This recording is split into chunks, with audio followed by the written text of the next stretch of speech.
કચ્છમાં નકલી ઈડી મામલે આપ પાર્ટીના નેતાઓ કથિત સંડોવણી હોવાને લઈ અને રાજકારણ ગરમાઈ ચૂક્યું છે। આપના પ્રદેશ પ્રમુખ ઈશુદાન ગઢવીએ રાજ્ય સરકારને સીધી ચીમકી ઉચ્ચારી છે।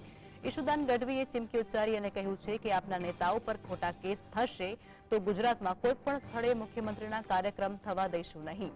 આમ આદમી પાર્ટીને છંછેડશો નહીં। કચ્છના એસપીએ કોના ઇશારે નકલી ઈડી કેસમાં આમ આદમી પાર્ટીના નેતાઓના નામ લીધા છે તેવો સવાલ ઉઠાવી અને એસપીના ફોનની એફએસએલ તપાસ કરવાની પણ તેમણે માંગ કરી છે। તેમણે એમ પણ કહ્યું છે કે નકલી ઈડી કેસ મુદ્દે અમે ડીજીઆઈ અને સાથે જ રાજ્યપાલને રજૂઆત કરીશું અને આ મુદ્દે તપાસની માંગ કરીશું। આ સાથે ઈશુદાને ભાજપને આડે હાથ લઈ અને કહ્યું હતું કે ₹6000 કરોડના કૌભાંડ આચરનાર ભાજપના નેતાની શા માટે ધરપકડ કરવામાં નથી આવતી। કૌભાંડ કરનાર પાસેથી ભાજપે ફંડ લીધું છે તેથી તેની ધરપકડ નથી થતી। ₹2.5 લાખ ફંડ ઓફિશિયલી આપ્યું છે ભૂપેન્દ્રજી ઝાલાએ ભાજપની, એ આખે આખું ઓપન છે।